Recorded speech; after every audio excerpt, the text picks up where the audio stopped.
안녕하세요. 북앤일링입니다.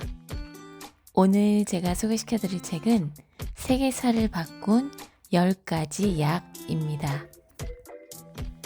지은이 사토 겐타로 1970년 5월 8일 효고현에서 태어나 도쿄대 이과대학교 이학부 응용화학과를 졸업했으며 도쿄공업대 대학원에서 유기합성화학을 공부했다.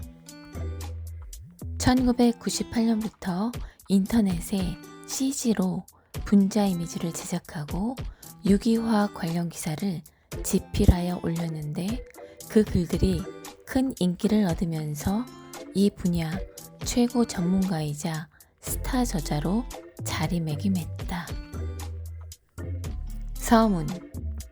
만약 그때 그 약이 없었더라면. 나는 예전에 제약회사 연구원으로 신약 개발 업무에 종사하며 의학의 가능성과 위험성에 대해 고민하는 나날을 보냈다. 만약 이 약이 그 시대에 있었더라면, 그 약이 그 인물을 구하지 않았더라면, 역사에 만약을 대입하는 역사 애호가라면 누구나 한 번쯤 거쳐가는 필연적인 과정을 나 역시 그냥 지나칠 수 없었다. 이 책에서 나는 몇 가지 질환으로 압축해 역사와 의약품의 관계를 이야기할 것이다.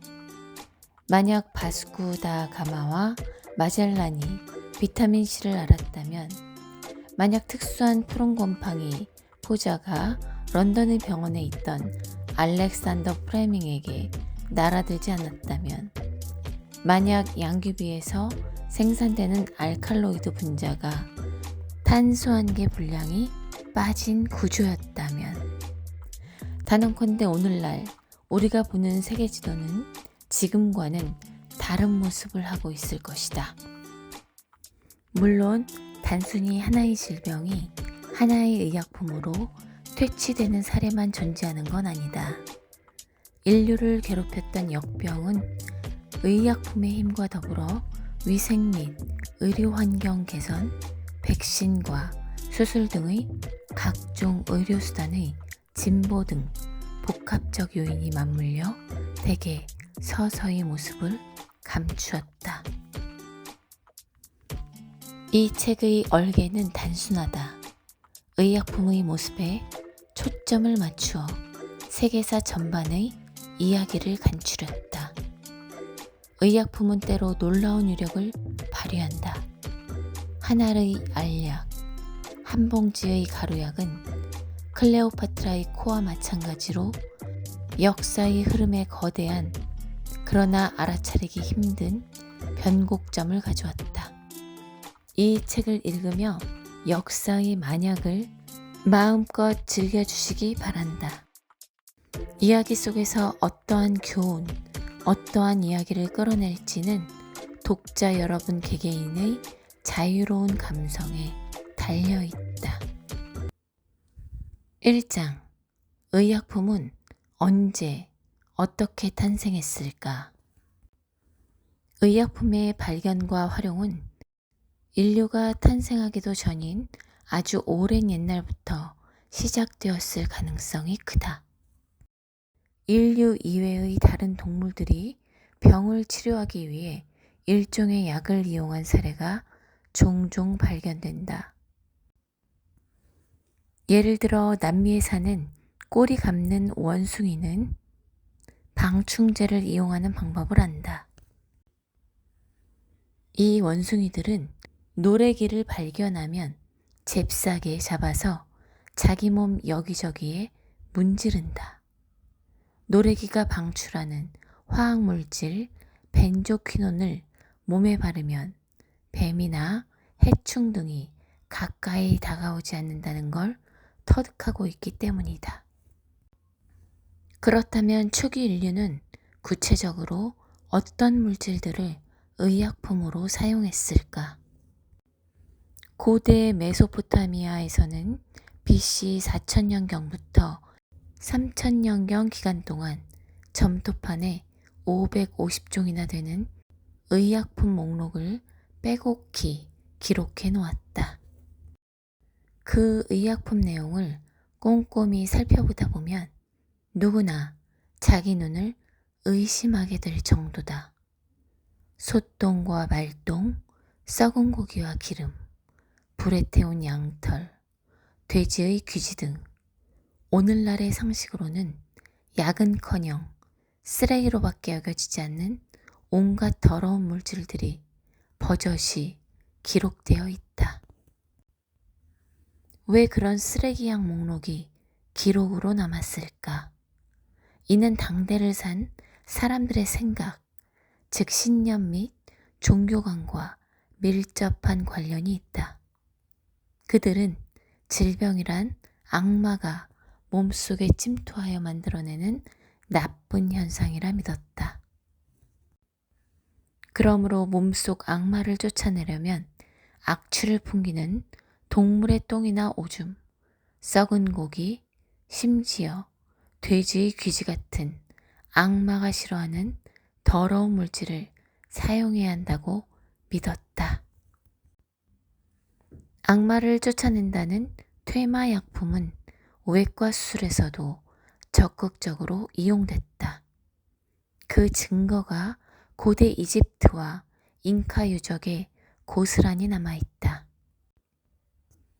그 유적지에서 두개골에 구멍이 뚫려 있는 미라가 여러 구 발굴되었다. 고고학자들은 그 구멍이 머리로 들어온 악마를 몰아내기 위해 외과 수술로 구멍을 뚫은 흔적이라고 추정한다.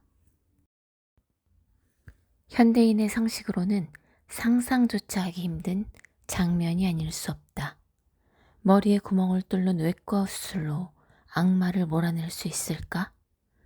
아무튼 당대의 사람들이 그런 엽기적인 수술로 악마를 쫓아낼 수 있다고 믿었던 것만은 분명해 보인다. 2장 세계사의 흐름을 결정지은 위대한 약 비타민 C. 비타민 C는 틀림없는 의약품이며 그 밖의 다양한 용도로 사용된다. 비타민 C는 음식 첨가물이며 음료수나 과자, 다양한 식품 재료로 사용된다. 그런 까닭에 현대인에게는 의약품보다는 식품 성분, 기껏해야 영양제 정도로 인식되는 것이 사실이다. 비타민 C는 인간이 생명을 유지하는 데 꼭 필요한 물질이다. 비타민 C가 사람의 목숨을 구한 사례는 차고도 넘친다. 15세기에 시작된 대항해 시대는 세계적 규모의 문화 교류가 급속도로 진전된 시기였다. 거친 바다를 무서워하지 않는 강인한 뱃사람들이 가장 두려워했던 것은 무엇이었을까? 사나운 풍랑도 해적의 습격도 아니었다. 그것은 뱃사람들만 걸리는 희한한 질병이었다. 배 안에서는 많은 사람이 오랫동안 좁은 공간에서 서로 부대끼며 생활한다. 이런 환경에서 전염병이 발생하면 미처 손쓸 겨를도 없이 배 전체를 무자비하게 휩쓸고 지나간다. 대항해 시대에 뱃사람들이 가장 두려워했던 질병은 패스트도 결핵도 아니었다. 오늘날에는 그 이름조차 듣기 힘든 괴혈병이라는 질병이었다. 이 무서운 병에 걸린 사람은 심각한 피로에 시달리며 차츰 쇠약해졌다. 손가락으로 살갗을 누르면 쑥 들어간 자국이 그대로 남아있을 정도로 탄력을 상실했다. 입에서는 쉴 수 없이 피가 흘렀고 병든 닭처럼 시름시름 앓다가 천천히 죽어갔다. 즉 항해거리가 엄청나게 큰 폭으로 늘어난 이후부터 괴혈병은 전 세계적으로 활기를 치며 세력을 떨친 것이다. 그럼 과일과 채소 위주의 식단으로 괴혈병을 예방할 수 있을까? 물론이다. 오늘날에는 상식에 속한다. 그러나 18세기 전반까지만 해도 이는 놀랍고도 충격적인 이야기에 가까웠다.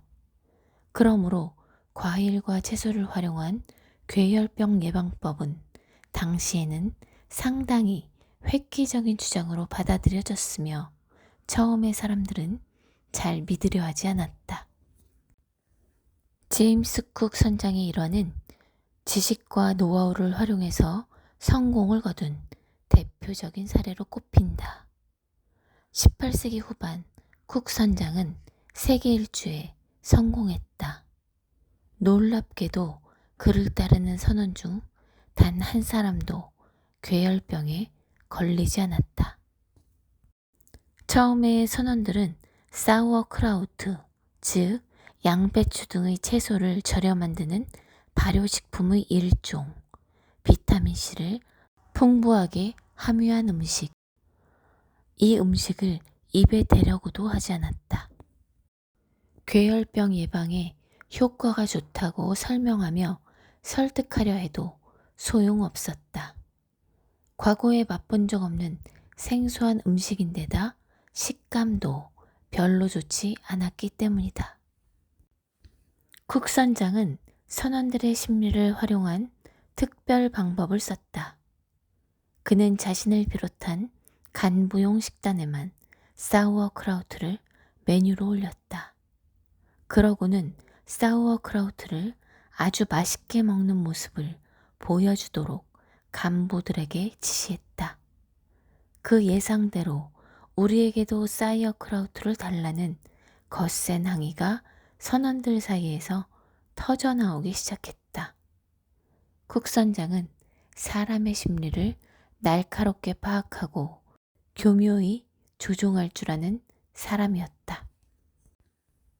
그는 선원들의 심리를 정확히 간파하고 현명하게 대처하여 단 한 명의 괴혈병 사망자도 없이 성공적으로 기나긴 항해를 마쳤다. 그 결과 그는 하와이 제도를 발견했고 뉴질랜드를 측량했으며 유럽인 최초로 남극권에 진입하는 등 눈부신 업적을 세웠다. 역사의 가정은 없다지만 만약 바스쿠 다가마와 마젤란 일행이 쿡 선장처럼 괴혈병을 예방하는 방법을 알았더라면 세계 역사는 어떻게 달라졌을까?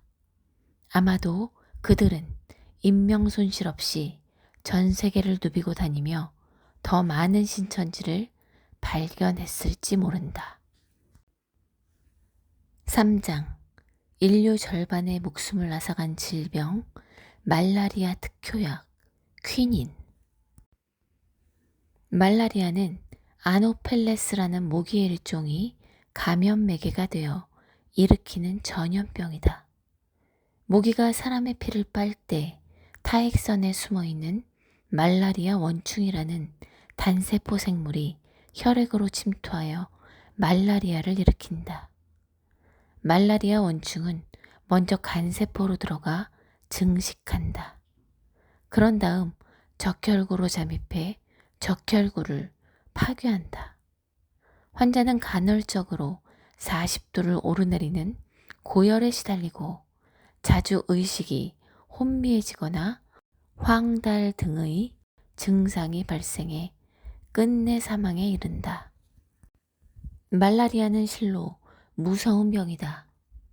지금까지 태어난 인류의 절반은 말라리아로 사망했다고 주장하는 연구자도 있을 정도다. 대항해 시대를 맞이하며 아메리카 대륙으로 포교를 떠난 선교사들에게도 말라리아는 무서운 적이었다.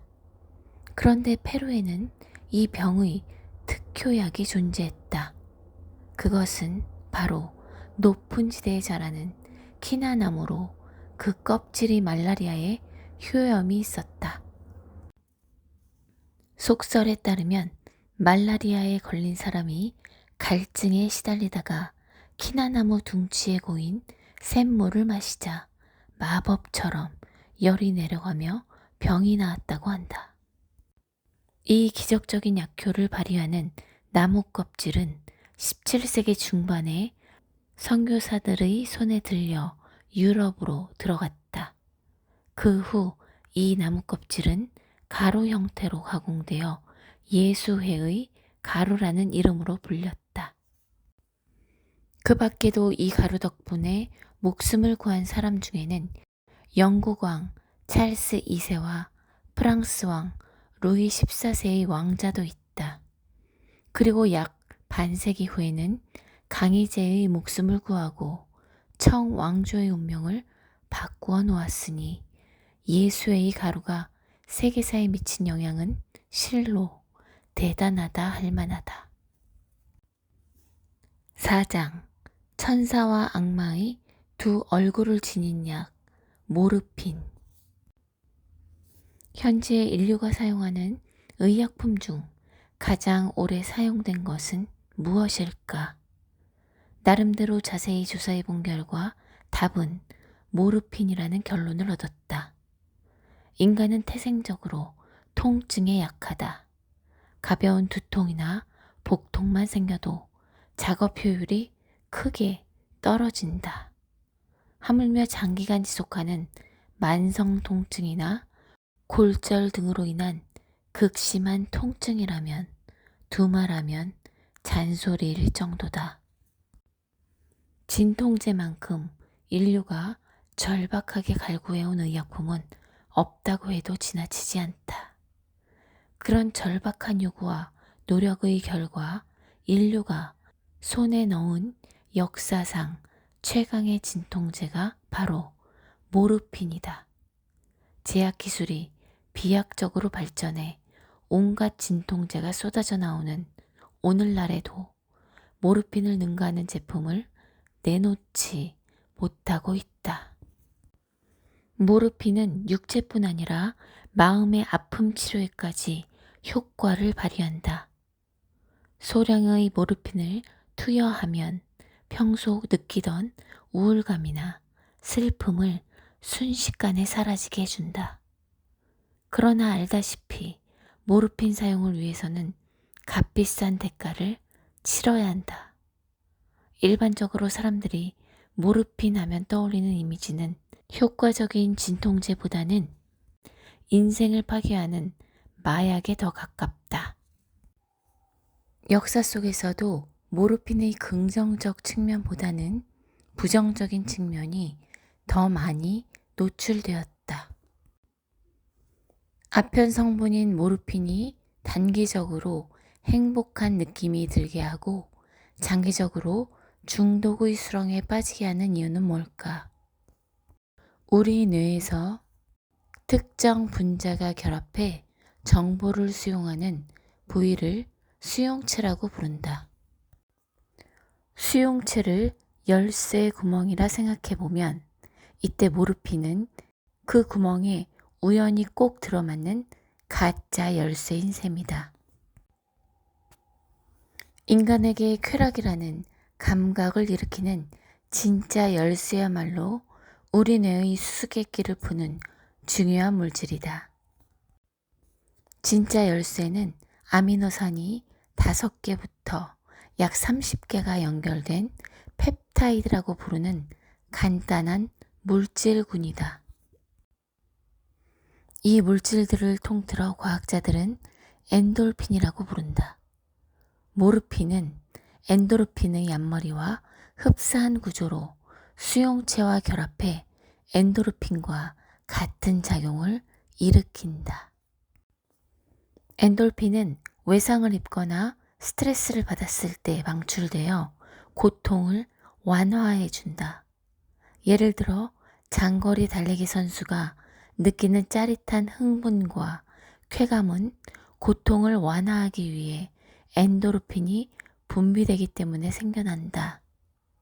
또 사회적 연대감과 안정감, 수수께끼를 풀었을 때나 뭔가 새로운 지식을 얻었을 때 느끼는 만족감 등에도 엔도르핀이 관여하는 것으로 추정된다. 이렇듯 엔도르핀과 그 수용체는 인간의 다양한 행동 동기에 숨겨진 비밀을 풀어줄 아주 중요한 실마리다. 모르핀은 이 비밀의 골짜기로 파고들어가 임시방편이지만 커다란 쾌감을 선사한다.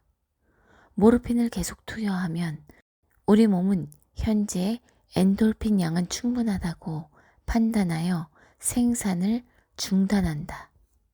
결국 모르핀 공급이 중지되면 우리 몸은 엔도르핀이 부족해져 견디기 힘든 불쾌감을 느끼게 된다. 이것이 바로 마약의 금단 증상이다. 모르핀을 투여하면 금단 증상은 이내 사라지지만 엔돌핀 생산 능력은 더욱 떨어진다. 그리고 그 다음에는 더 많은 양의 모르핀이 필요하게 되는 악순환에 빠진다. 모르핀의 금단 증상은 몹시 고통스러워서 지옥으로 가는 급행열차를 탄 것에 비유되곤 한다. 여러 면에서 인류의 골칫거리가 되었던 모르핀이지만 진통 효과만은 누구도 부인할 수 없을 만큼 탁월하다. 지금도 모르핀은 말기 암 환자의 극심한 통증을 완화해주는 효과적인 진통제로 제 몫을 톡톡히 해내고 있다. 물론 금단 증상 등의 부작용을 우려해 사용을 꺼리는 환자도 적지 않은 것이 사실이다. 그러나 통증을 덜어준다는 본래의 목적으로 적절히 사용하는 한 중독을 걱정할 필요는 없다. 심각한 통증에 시달리는 상태에서는 모르핀을 투여해도 통증을 완화할 뿐 쾌락을 느끼는 수준에는 이르지 못하기 때문이다. 부작용과 중독성 걱정 없이 누구나 안심하고 사용할 수 있는 모르핀이 개발된다면 그야말로 궁극의 진통제로 인류에게 크나큰 축복이 될 것이다. 5장 통증과의 싸움에 종지부를 찍은 약, 마취제. 일시적으로 환자의 의식을 잃게 하여 통각을 사라지게 하는 약을 찾기 위해 인류는 먼 옛날부터 끊임없이 노력해왔다. 마취약은 적절한 사용법에서 한 걸음만 벗어나도 죽음으로 직결되는 위험한 물질이라는 사실에는 지금도 변함이 없다. 현대 수술에서는 수술 도중에 환자가 받는 자극이 강할 때 깊은 마취를 유도하고 수술이 끝날 때쯤 되면 얕은 마취로 유도하는 식으로 사용한다. 마취제를 둘러싼 역사상 최대 사건은 무엇일까? 마이클 잭슨의 갑작스러운 죽음이다. 인류 역사상 가장 성공한 연예인이었던 마이클 잭슨은 런던 공연을 앞둔 2009년 갑작스럽게 세상을 떠났다. 그는 당시 심각한 불면증으로 고생하고 있었다. 일반적 수면제가 듣지 않을 정도로 위급한 상태였다고 한다. 슈퍼스타가 몇십 년 만에 관객 앞에 나서는 공연을 하게 되면 아마도 우리 같은 일반인은 상상도 하지 못할 정도의 어마어마한 압박감에 시달렸을 것이다. 결국 마이클 잭슨은 바로 의식을 잃게 해주는 데다 신속하게 깨어날 수 있는 마취약 프로포폴을 투여해줄 전속 의사를 구해달라고 요구했다고 한다. 프로포폴은 링거로 정맥에 주사하는 방식으로 사용하는 약이다. 마취하면 떠오르는 흡입 방식과는 전혀 다를 뿐 아니라 기존의 상식을 뒤엎는 완전히 새롭고 실용적이며 우수한 약재이기도 하다. 프로포폴의 약효는 매우 탁월하다. 그러나 엄연히 마취약인 만큼 적지 않은 위험도 뒤따른다. 의사의 설명에 따르면 약재 투여 후 2분가량 눈을 뗐을 시점에 이미 마이클 잭슨의 호흡이 정지됐다고 한다. 사실 그 의사는 마취 전문의가 아니었다. 마취약은 수면제와 완전히 다른 성질의 약물이다. 그러므로 전문가가 세심한 주의를 기울이며 투여하지 않으면 마이클 잭슨처럼 불운한 사건으로 이어질 가능성은 충분하다. 6장 병원을 위생공간으로 탈바꿈시킨 주인공 소독약. 출산 직후에 여성이 사망하는 주된 원인은 산욕열이었다.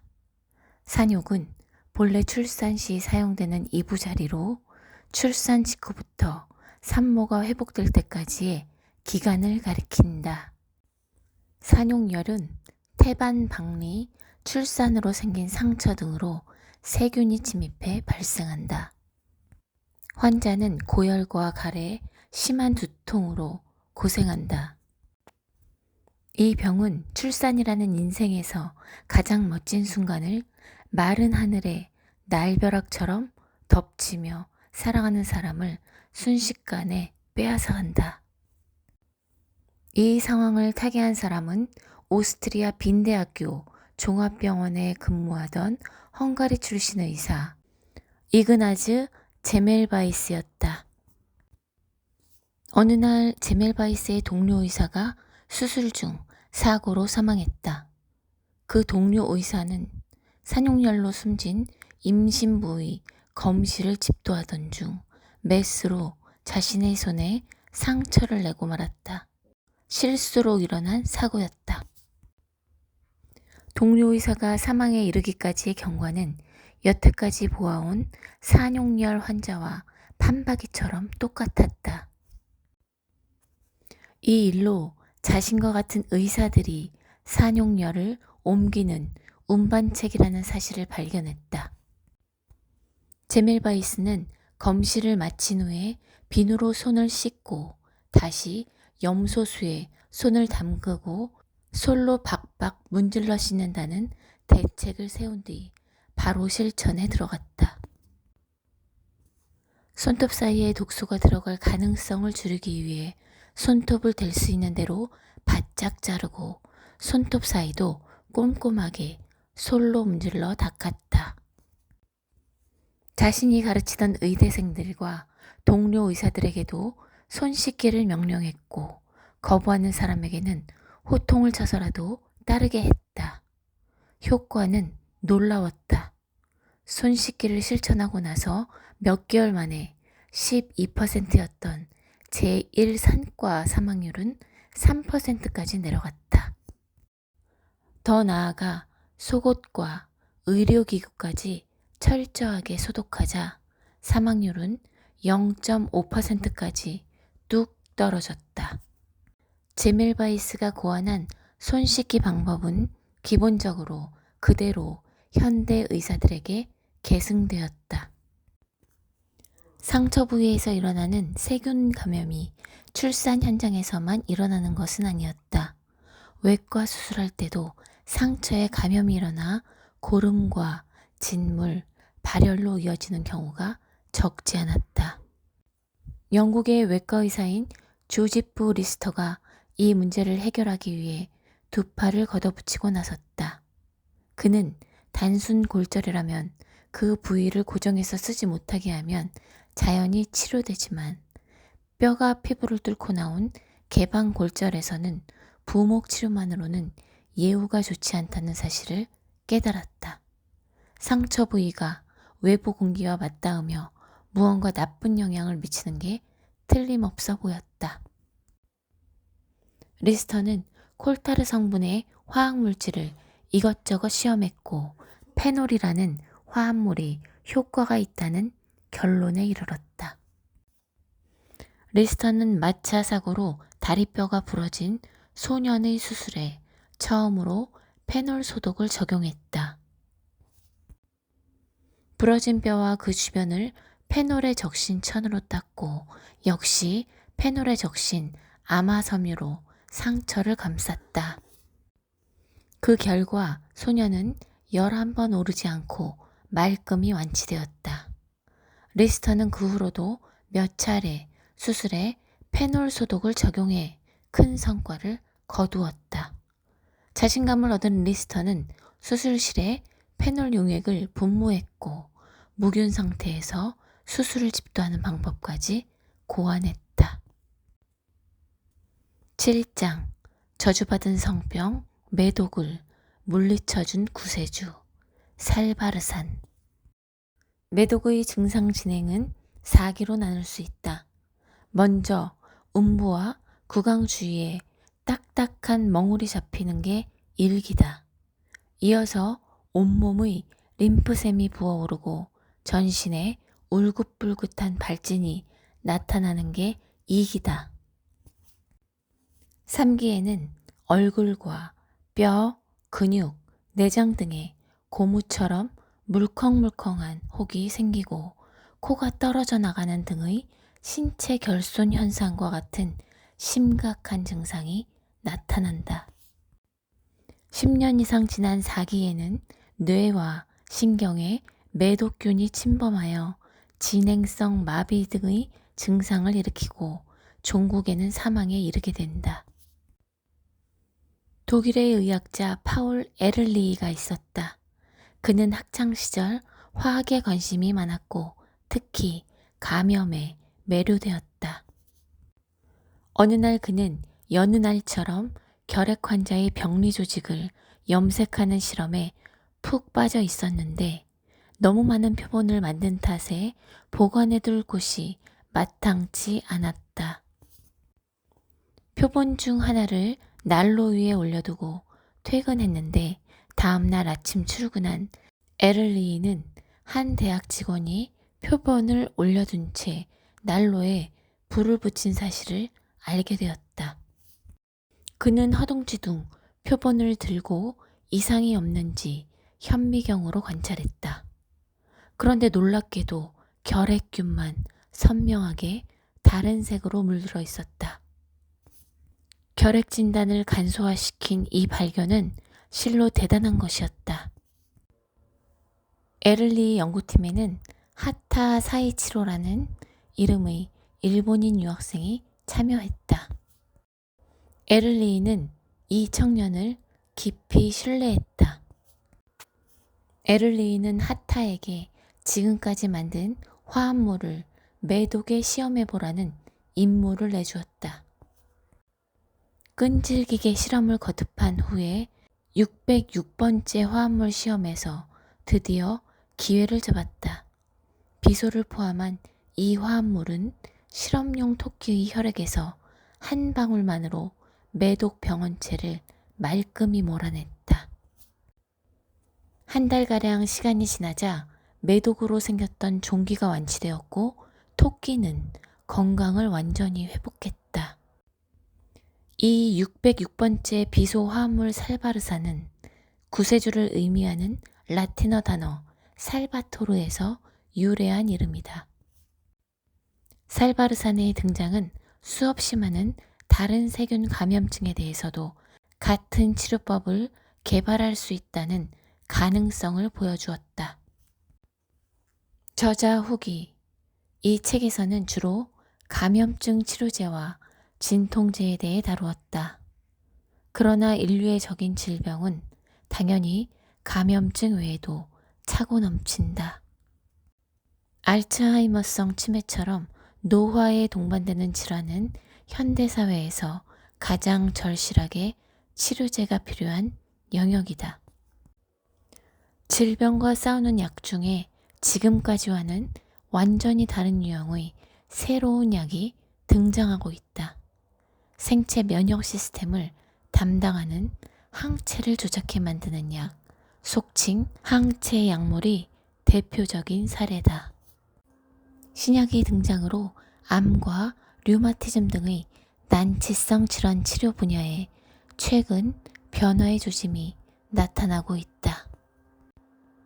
현대의학은 인류의 궁극의 꿈인 불로불사에 한 발 한 발 다가가고 있다. 의약품은 죽음과 고통에서 벗어나고자 하는 우리 인류의 보편적인 소망과 얽혀 있다. 그래서 의약품 개발에는 항상 막대한 자금과 우수한 두뇌 등 최대한의 자원이 투입된다.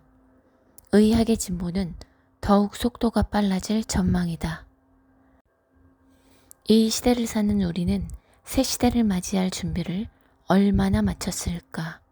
만약 이 책이 앞으로 다가올 의약품의 미래에 대해 독자 여러분이 생각하는 계기를 마련해 준다면 저자인 내겐 더할 나위 없는 기쁨이 될 것이다.